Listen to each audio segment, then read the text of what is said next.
Yo les bros, c'est Goji, j'espère que vous allez bien. Donc aujourd'hui, une petite vidéo un petit peu différente. Je voulais revenir sur cette fameuse liste qui avait déjà été le sujet d'une vidéo il y a de ça 2-3 ans à peu près sur ma chaîne, qui était donc à propos des futurs événements qui allaient se dérouler dans One Piece. Cette liste est ressortie il y a quelques jours sur Twitter. Je l'ai revue et je me suis dit tiens, ce serait marrant avec le temps de faire une petite mise à jour, ou du moins de voir un peu ce qui a pu se passer dans cette liste, voir si elle a vraiment été, si elle est véridique, voir si elle est toujours autant crédible sur certains points. Et donc je pense que ça peut être intéressant. Donc pour la petite anecdote, il faut savoir que cette liste date d'avant la fin de Dressrosa, donc du moins quand elle a été postée sur le Wiki FR de One Piece, car oui, on peut la retrouver sur le Wiki FR de One Piece. Je vous laisse le lien en description. D'ailleurs, big up à tous les contributeurs de ce Wiki qui nous aident tous énormément. Vous êtes des monstres de puissance. Merci à vous. Lorsqu'elle a été du coup postée sur ce Wiki, c'était donc voilà, juste avant la fin de Dressrosa, c'était peut-être chapitre 798, 799, un truc comme ça. Bref, c'est quand même important à noter parce qu'il va se passer des choses dans les chapitres d'après qui normalement cette liste n'aurait pas pu prédire. Normalement, de base, pour la petite histoire, cette liste a été donc en fait, elle est anglaise et l'auteur de cette liste aurait apparemment été banni de chacun des forums ou des sites où il a posté d'ailleurs cette fameuse liste. Donc du coup ça a un peu appuyé sur le mythe de la véracité de cette chose, de cette liste d'ailleurs. Et donc voilà, on sait pas vraiment si c'est vrai, s'il y a vraiment des leaks, des spoils là de futurs événements de One Piece. Mais quand même, parmi tout ça, tous les éléments qui sont écrits, il y a beaucoup de choses qui sont quand même réalisées et qui peuvent encore se réaliser, qui sont totalement pertinentes, on va dire. Donc voilà, ce qu'on va faire dans cette vidéo, on va un peu analyser du moins les choses qui nous intéressent. On va essayer de prendre ça d'une façon un peu différente, avec un peu plus de recul justement qu'il y a 2 ans. Donc voilà, j'espère que ça vous plaira, ça sera une ambiance un peu chill, un peu tranquille. Et ça fait longtemps que j'avais pas fait une vidéo sur une ambiance pareille, donc un peu cool, où on parle juste de One Piece et puis basta, il n'y a pas de texte préparé, c'est juste de vous à moi, n'est-ce pas? Donc voilà, bref, on peut commencer. Alors la liste commence avec le « Après l'ellipse, Barbe Noire aura la même barbe que le réel Barbe Noire de la vraie vie ». Alors, ça c'est à la fois intéressant et à la fois pas si pertinent que ça. Pourquoi? Parce que en réalité, c'est vrai en fait, on l'a vu dans l'avant-dernier chapitre, que Barbe Noire a réellement la vraie barbe Noire de notre époque, de notre vie du moins, de notre monde. En effet, Barbe Noire a 3 tresses sur sa longue barbe, comme le réel Barbe Noire, voilà, qui a existé le vrai pirate. Donc de ce côté-là, Oda s'est bien inspiré de lui, s'est inspiré de lui d'ailleurs de bien d'autres des façons. Et le truc, c'est que ça, il aurait pu le prédire. Par exemple, ça, même si c'était avant la fin de Dressrosa, tout juste avant, il aurait pu le prédire. Pourquoi ? Parce que justement, durant l'arc de Dressrosa, on voit Burgess et Barbe Noire qui parlent à propos justement du Mera Mera no Mi, etc. Ils parlent en fait à travers un escargophone. Et l'escargophone, c'était celui de Barbe Noire. Et on sait que les escargophones ont le même physique que leur possesseur. Du coup, cet escargophone de Barbe Noire avait donc les dents pétées, avec les machins et tout, quelques caractéristiques communes à Barbe Noire, et surtout avait 3 tresses au niveau de sa barbe. Ce genre de choses était vraiment prévisible, limite. Donc, c'est pas si pertinent que ça. Cependant, ça s'est réellement passé, donc c'est intéressant. C'est pas si pertinent que ça, mais quand même, ça s'est réellement réalisé. Donc, bon, après voilà, on met ça sur le compte de ce qu'on veut. Pour moi, c'est juste une bonne capacité d'analyse, on va dire. C'est tout. C'est pas spécialement un spoil en lui-même, quoi. C'est pas un leak. Un peu plus loin, qu'est-ce qu'on a d'intéressant? On a Akainu et Fujitora qui vont abolir le système des corsaires, et Mihawk rejoindra l'équipage de Shanks. Alors, Akainu et Fujitora qui abolissent le système des corsaires, c'est pas impossible, surtout après justement le bordel qu'on a eu à Dressrosa à propos de Doflamingo. C'est pas impossible, surtout que dans le chapitre 904 ou 905, justement quand Fujitora et Ryukugyu parlent de tout et de rien, parlaient de Vegapunk, etc. C'est justement le cas de Vegapunk qui était intéressant parce que Fujitora disait que ses créations, les créations qu'il était en train de faire, qu'il avait développé, son nouveau projet, pouvaient largement remplacer les Shichibukai. Donc il y a de plus en plus de choses qui nous font dire que le système des Shichibukai sera aboli. Ça aussi, ça reste une théorie assez, on va dire, commune et pas vraiment quelque chose pas quelque chose de révolutionnaire pour le coup. Et Mihawk qui rejoindra l'équipage de Shanks, c'est à peu près pareil, c'est quelque chose qu'on a facilement imaginé, simplement dû à leur relation, pas fraternelle, mais voilà, amicale. Donc, ça serait un peu cheaté, sérieusement, que Mihawk rejoigne l'équipage de Shanks, un empereur avec le meilleur des épéistes au monde, etc. C'est quand même bien strong. Donc bon, cette partie-là est toujours autant intéressante à traiter. Mais pour l'instant, on n'a pas eu vraiment plus d'infos à part le truc de la rêverie où justement Fujitora en parlait avec Ryukugyu, etc. Bref, Jinbei sera le prochain à rejoindre les chapeaux de paille. Alors là, une fois encore, c'était pas impossible à prédire parce que justement, même si ça se passe avant Dressrosa, on sait que du coup, Jinbei a bien rejoint les Mugiwara sur Whole Cake Island, donc ça a été fait, ça a été dit, même s'il ne l'est pas encore avec eux actuellement. Il a rejoint l'équipage, il fait partie des Mugiwara. Là, c'était pas compliqué à dire parce que simplement c'est ce qu'ils avaient dit sur l'île des hommes poissons. Luffy et Jinbei s'étaient mis d'accord que il y allait avoir un problème à régler et qu'après ça, Jinbei pourrait rejoindre l'équipage. Donc de ce côté-là, il n'y a rien de révolutionnaire. Par contre, pour la suite, et là c'est très intéressant, et c'est ce qui m'a fait en fait aimer cette liste, c'est ça. Une femme Minkman rejoindra les chapeaux de paille à Zou. Et ce qui est marrant, c'est qu'en fait, ils mettent une petite note parce qu'ils ne savaient pas ce que c'était les Mink à l'époque. Et c'est vrai que on n'en avait jamais entendu parler avant Dressrosa, avant Zou simplement. Zou, on pouvait même pas s'imaginer qu'il allait avoir des Mink dessus. Non, ou à moins que j'ai vraiment zappé le truc. Pour moi, les seules fois où on a parlé des Mink ou des Visons, c'était durant sur l'espèce de liste des enchères d'esclaves, sur l'archipel des Sabaody. Là, par contre, on ne sait pas d'où le mec a pu sortir le mot de Minx, sachant que c'était bien avant, je vous dis, l'arc de Zou et on en parlait. Et donc c'est marrant parce que il y a une petite note qui est écrite: d'après des recherches, Mink est une des nombreuses tribus du monde de One Piece. Ils se vendent un esclave pour 700 000 berries. Donc c'est marrant parce qu'une femme Minkman rejoindra les chapeaux de paille à Zou. C'est Carrot, simplement. C'est Carrot qui a rejoint les Mugi pour aller jusque sur Whole Cake, etc. Donc pour le coup, je trouve ça assez ouf. Voilà, ça c'est vraiment ça qui m'a trouvé sur cette liste. Mais c'est le point que j'ai trouvé le plus intéressant. Par la suite, on a un Sanji à un passé sombre. C'est un Mugiwara, il a forcément un passé sombre ou un passé triste. Donc du coup, bon, rien de révolutionnaire encore une fois dans ce cas-là. Cependant, c'est vrai, il a un passé sombre. Et de ce côté-là, il s'est pas trompé non plus, même si c'était quelque chose de prévisible. Ensuite, on a quoi? Zoro et le shogun perdu. Et ça, c'est marrant encore une fois parce que à cette époque-là, ils ne savaient pas ce qu'était un shogun. Et je crois que même à l'époque, on n'en avait pas entendu parler dans One Piece. On n'avait pas entendu parler de shogun. La première fois qu'on en a entendu parler, c'était au chapitre 820, je crois. Donc plus d'une vingtaine de chapitres plus tard. Et donc Zoro serait le shogun perdu. Donc qu'est-ce que simplement, est-ce que Zoro aurait donc du coup un lien familial avec ouais, mais du coup là c'est compliqué parce qu'on sait que le shogun actuel c'est Orochi. Le shogun d'avant c'était du coup les Kozuki. Donc à moins que Zoro ait un lien familial entre Orochi et ou Kozuki, rien ne peut faire en sorte qu'il était le shogun perdu en fait. Rien qui peut, voilà. D'ailleurs, qu'est-ce que le shogun perdu? Est-ce que c'est un rapport avec le fait qu'il y avait une lignée des Roronoa limite sur Wano? Enfin, c'est un peu vaste, c'est un peu vaste et surtout flou comme sujet parce que Shogun perdu en vrai ça veut rien dire. Alors on ne sait pas si c'est vraiment le réel Shogun, si c'est la vraie famille de Shogun ou si c'est... Voilà, normalement de ce qu'on sait c'est les Kozuki les Shogun de Wano. Donc c'est passé du grand-père, du père et puis après du coup Momonosuke il a pas pu continuer. Mais voilà, donc... Pour l'instant, c'est assez intéressant, ça laisse plus en fait présager, ça laisse un peu plus un aspect de théorie là aussi, où les gens se sont renseignés à propos de Wano, à propos de la hiérarchie militaire et même politique de l'époque Edo ou de l'époque japonaise, et donc ils se sont dit ok, donc sur Wano, vu que c'est en rapport avec le Japon, apparemment il y avait des shoguns et tout qui contrôlaient le pays, machin, donc on va en déduire que vu que Zoro est un samouraï, il serait éventuellement un shogun perdu. Voilà, pour moi je pense qu'ils en sont venus là pour faire leur théorie, bien sûr, en détail un peu plus. Mais pour moi ça c'est encore trop compliqué à analyser. On a encore un truc intéressant après, Kaido kidnappera Chopper, Nami et Momonosuke et il comptera utiliser Chopper. Donc pourquoi pas, j'ai envie de dire. Déjà ça c'est le trio des faibles qui peut se faire capturer, donc jusque là il n'y a pas de surprise.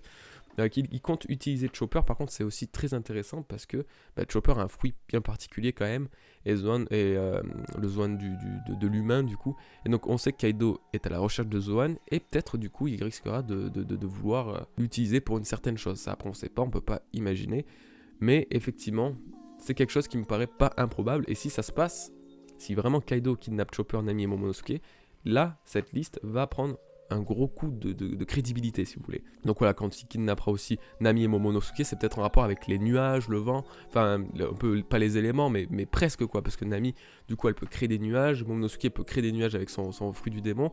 On sait que Kaido, lui quand il est apparu avec son fruit du dragon, il avait justement un climat le climat s'est changé, il y avait des nuages aussi partout, c'était des trucs noirs, c'était vraiment une certaine ambiance, donc pourquoi pas. On en arrive à l'un des éléments qui m'a donné en fait envie de reparler de cette liste aussi, c'est Zoro va défaire le vice-capitaine de Kaido, qui est un Zoan de type tigre avec du feu, et Sanji va défaire le Zoan de type bouc, pardon. Et là, c'est assez fou. Pourquoi? Alors déjà, Zoro va défaire le vice-capitaine de Kaido, Zoan de type tigre avec du feu. Dans le dernier chapitre, encore une fois, à la toute fin, on y découvre donc Queen et King, les deux éléments manquants de l'équipage de Kaido, en fait, les deux commandants manquants, les deux calamités manquantes, voilà, pardon. Et étonnamment, le vice-capitaine de Kaido, donc celui qui est censé être le plus puissant après Kaido, qui est donc King dans la hiérarchie, a un rapport avec le feu. Problème, il n'a pas vraiment de rapport avec le tigre, mais il a un rapport avec le feu. Et là, pour le coup, bon, c'est quand même pas con. Là, ça touche quand même pas mal dans le mille. Après, est-ce que King a vraiment aucun rapport avec le tigre? On ne sait pas, on voit juste que le type a des ailes, et donc on se dit que coller des ailes sur un tigre, à moins que ce soit une chimère ou que ce soit une sorte de griffon ou de je ne sais quoi, ça risque d'être assez compliqué de faire quelque chose avec. Mais bon, ça reste intéressant, et surtout le Sanji va défaire le Zoan de type bouc. Alors là, ça l'est encore plus. Pourquoi? Parce que justement, je vous l'ai dit, ça se passait avant cette liste et avant Dressrosa, avant la fin de Dressrosa. Et quelques chapitres après, genre 5-6 chapitres après, on voit un flashback de Sanji sur l'équipe en fait du groupe de Sanji sur Zou, justement quand ils arrivent sur Zou, qui va donc vaincre Shiphead Sama. C'est celui justement qui a le smile du bouc. Et donc, si ça s'était pas déroulé au moment où il en a parlé, où il a écrit, eh ben le mec il a vu totalement juste en fait. Donc après, est-ce que sur Wano, Sanji va encore se battre contre un vrai Zoan de type bouc et pas seulement un smile? Ça reste à voir, mais là pour le coup, cette petite phrase, je l'ai trouvée très intéressante et ça me confirme dans l'idée que cette liste a quand même un truc. Je dis pas qu'elle est vraie sur tous les points, parce qu'il y a beaucoup de conneries, mais il y a ce truc, il y a une petite aura qui me dit, mais limite, t'as vraiment l'impression que c'est des spoils, quoi, c'est des leaks de quelque part de Oda, donc on ne sait pas. Ensuite, on a Law qui annulera l'immortalité de Kaido avec sa vie, et Law mourra. Théorie assez commune depuis qu'on a appris que Law avait le pouvoir ultime de l'Opéopé no Mi, qui pouvait justement donner la jeunesse éternelle, ou du moins voilà, une sorte d'immortalité à une personne. On en déduit que cette personne, vu que Kaido est considéré comme immortel, du coup c'est Kaido, simplement que c'est Kaido qui a eu l'effet du premier utilisateur de l'Opéopé no Mi, du moins, ou du précédent. Donc voilà, on se dit que Kaido a eu l'opération ultime du Opéopé no Mi, et que donc pour l'enlever, pour rendre Kaido vulnérable, Law devra annuler son immortalité et donc se sacrifier tout comme s'il devait la donner. Donc voilà, très théorique mais assez intéressant. Luffy battra Kaido. Alors le coup du Luffy battra Kaido, Luffy battra un méchant en fait. Bon, Oda a quand même dit dans une interview que il ne voit pas Luffy battre Kaido avec un coup de poing et il veut que ce soit beaucoup plus que ça, qui est quand même quelque chose de plus, on va dire, grandiose, et qu'il ne peut pas se limiter à battre Kaido d'un coup de poing en fait, parce que c'est pas vraiment possible déjà de base, donc ça reste à voir. Par contre le reste est très intéressant parce que ça concerne Barbe Noire. Barbe Noire tuera Kaido et prendra son fruit du démon, et ainsi que Barbe Noire tuera Kuzan et ensuite tuera Shanks. Alors Barbe Noire tuera Kaido et prendra son fruit du démon. Honnêtement je vois pas Barbe Noire devenir un espèce de Zoan dragon quoi. Par contre on sait qu'il chasse les fruits du démon, et Barbe Noire a beaucoup trop de chances d'apparaître sur Wano. Pourquoi? Rien que déjà pour ce qu'on a vu récemment dans l'avant-dernier chapitre, on voit donc Moria qui va sur l'île où se trouve Barbe Noire pour justement récupérer Absalom. Je vais pas tout vous raconter. Et le truc c'est que, en fait, Moria a un lien avec Wano. Il y a un parallèle qui se fait entre Trailer Bark et Wano, dû justement au fait qu'il ait récupéré Ryuma ou ce genre de choses avec les Oz, bref. Non, avec les Oz, je dis n'importe quoi. Par contre, il y a un parallèle encore avec Moria et Kaido, parce que de base, Moria voulait se venger de Kaido, qui, ce dernier, donc, a explosé son équipage quand il est venu sur Wano. Et donc, vu qu'on a vu Barbe Noire avec Moria récemment, on peut se dire que, est-ce que les deux vont peut-être pas s'allier pour vaincre Kaido, mais presque. C'est pas impossible pour le coup, c'est vraiment quelque chose d'assez pertinent d'ailleurs, je trouve. Après, du côté Barbe Noire, tu auras Kuzan et ensuite tu auras Shanks. Alors, ok, pour le coup de Shanks, franchement, ça m'étonnerait pas. C'est même, on va dire, la suite logique, limite, de l'histoire. Par contre, le coup de tuer Aokiji...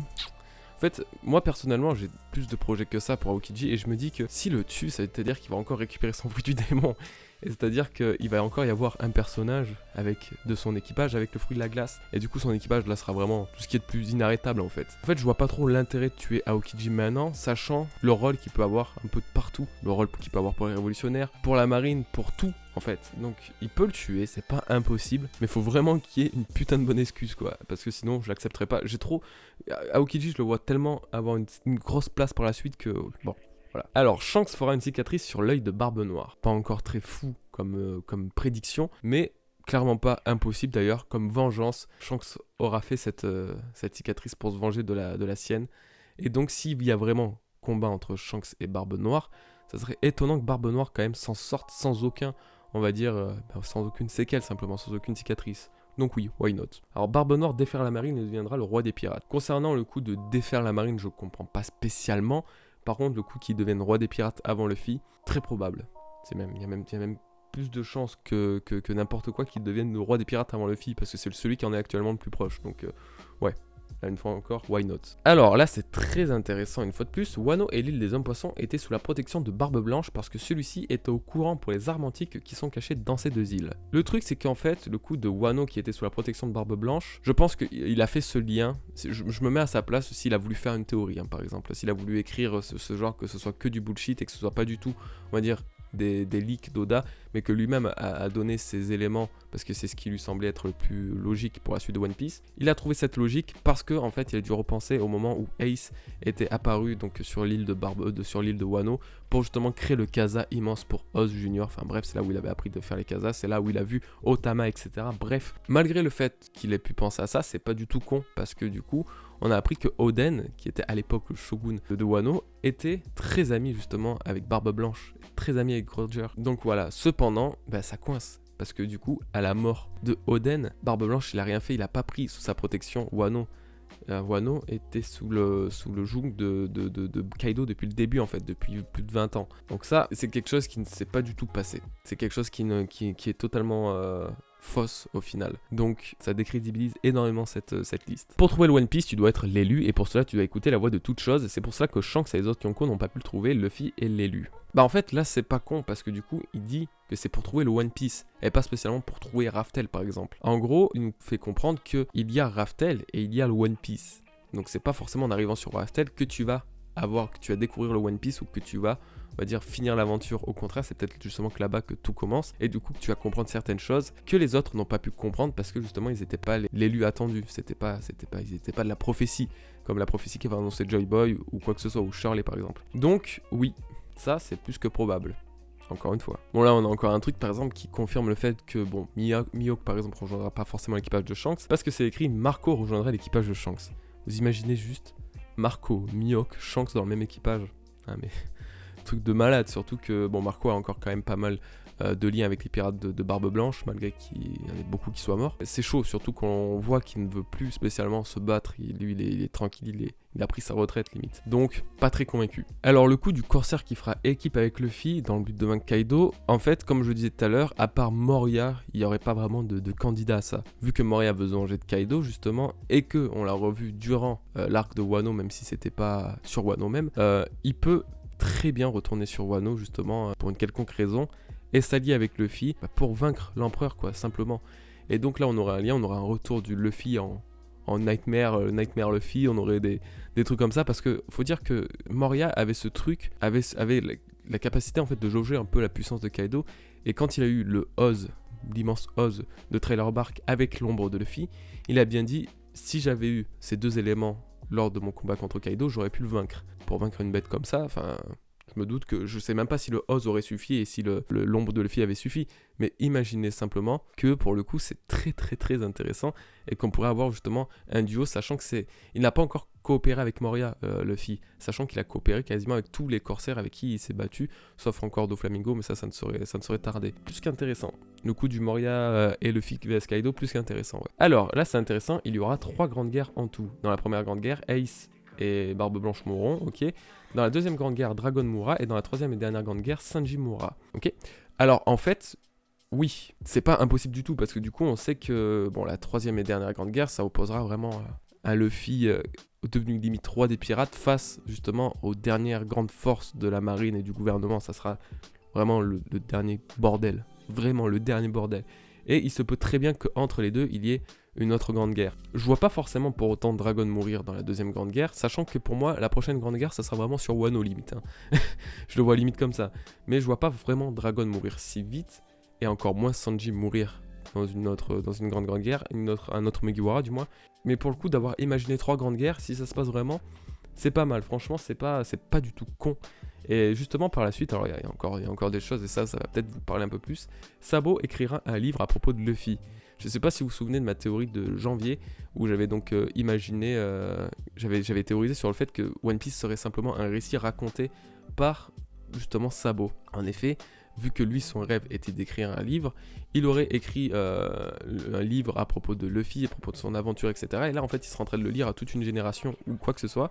Et donc c'est en fait c'est de là que j'avais pris l'idée du livre et je me suis dit mais ça serait trop une bonne idée que finalement clôturer cette théorie avec un Sabo qui raconte cette histoire à plein de gens, ou du moins qu'on voit en fait les aventures de Monkey D. Luffy à travers finalement un livre comme ce qu'on a suivi nous-mêmes à travers les mangas.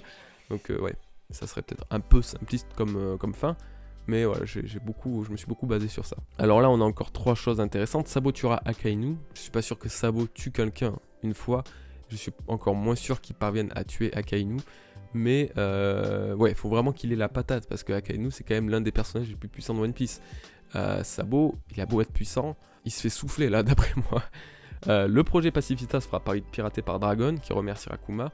Encore une fois une théorie assez commune, bien que plus que probable au final. Ce serait même totalement logique que finalement Kuma se soit sacrifié simplement pour permettre au Pacifista d'être on va dire hacké en collaboration avec Vegapunk pour justement se retourner contre le gouvernement et contre la marine et donc aider l'armée des révolutionnaires justement, ou l'armée l'armée des révolutionnaires précisément, pour justement les vaincre, parce que Kuma de toute façon ça restait un révolutionnaire. On l'a bien vu avec l'action qu'il y a eu envers Luffy, de les dégager très loin, de leur permettre de faire une pause de 2 ans et de s'entraîner. Bref, c'est grâce à lui que les Megawars sont encore en vue et si puissants maintenant. Et encore, du coup Vegapunk est totalement dans le projet, parce que Vegapunk c'est lui qui a programmé Kuma pour qu'il protège le Sunny.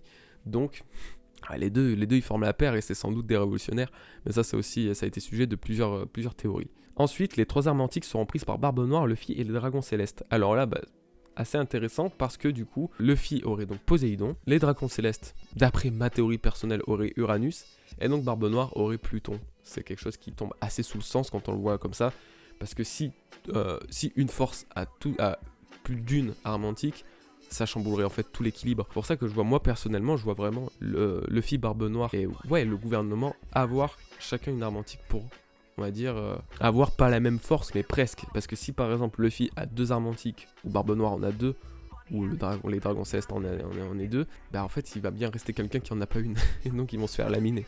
Donc c'est un peu comme ça que je le voyais. Luffy retournera encore une fois dans son village à cause d'une promesse. Pour moi ça sous-entend la promesse qu'il aurait fait à Shanks quand celui-ci va mourir, de justement peut-être redonner son chapeau, ou même de prendre soin d'un éventuel fils qu'il aurait eu avec Makino, n'est-ce pas, petite théorie tranquille. Donc ouais, pour le coup je pense que c'est ça. Et ça se finit simplement avec le père de Franky était un bon pirate et il y en a tellement encore, etc. Voilà. En gros c'est ça, en fait c'était ça, je voulais revoir un petit peu cette liste, revoir ce qui a pu se passer. Et c'est vrai que la partie par exemple sur Zoro et puis le commandant de Kaido, c'était très intéressant. Le coup du Mink Main, des Minks du moins, c'était super intéressant parce que là pour le coup je sais pas comment il aurait pu prévoir ça. Le rapport de Barbe Noire qui tuera Kaido et qui prendra son fruit du démon, c'est loin d'être impossible. Et je veux dire, en fait, là-dedans, cette liste est malgré tout, malgré qu'il y ait quelques petites incohérences, elle est très pertinente. Et du coup, c'est pour ça qu'en fait, on a tant tendance personnellement, j'ai tant tendance à l'apprécier, parce que c'est des choses qui ne partent pas dans un délire lointain, ça reste assez simple, tout en ayant cherché en fait la complexité que peut avoir l'œuvre par moment. Donc bien sûr, il n'y a pas eu de Imu qui a été prévu. Il n'y a pas eu d'événements sur Whole Cake qui a été prévu. Il n'y a pas eu les événements sur Wano qui ont été prévus. Donc c'est pour ça que cette liste, d'après moi, il faut y faire très attention. Et il y a moyen que tout ce qui est intéressant que j'ai relevé, donc que je vous ai un peu détaillé, ne soit que la source en fait de chance quoi. Et il faut voir, je vous laisse la liste dans la description. Faites attention quand même, ne prenez pas tout ça pour argent comptant, vraiment pas. Vous pouvez la checker, essayer de théoriser dessus, voir s'il y a des choses qui peuvent se réaliser via tel ou tel élément que moi je n'ai pas forcément retrouvé. Bref, partagez-la avec vos potes, parlez-en, c'est quand même assez intéressant, même si de toute façon on n'a pas besoin d'avoir forcément une liste qui près du One Piece parce qu'on le vit toutes les semaines et c'est déjà très bien comme ça. Mais voilà, j'espère malgré tout que cette petite vidéo tranquille vous aura plu. Si c'est le cas les bros, écoutez, dites-le moi en commentaire ou laissez un petit like ou peu importe. Je voulais vraiment faire une vidéo légère sur ce point, faire une vidéo tranquille, posée, parce que ça fait longtemps que j'avais pas fait une vidéo juste en me posant, en parlant comme ça avec vous, autre que les reviews. Donc je sais que ça vous avait vraiment plu quand j'avais fait ça il y a de ça quelques mois. Quand j'avais parlé justement de Barbe Noire à la rêverie ou je ne sais quoi. Mais je sais que ça vous avait beaucoup plu et moi aussi j'avais beaucoup apprécié vos commentaires et vos retours à ce moment-là. Donc c'est pour ça que je me suis dit ça fait pas de mal de recommencer, surtout que je vais être particulièrement occupé pour un gros projet de la chaîne. Là c'est le plus gros projet que j'ai eu de toute ma chaîne, de toute ma vie ever sur YouTube.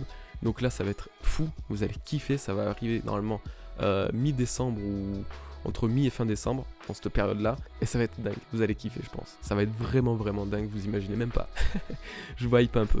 Bon, je vous remercie d'avoir regardé cette vidéo les bros, je vous souhaite un très bon week-end, une très bonne semaine, peu importe quand est-ce que vous regardez cette vidéo, passez une bonne journée, et je vous dis donc à la prochaine. Peace les bros.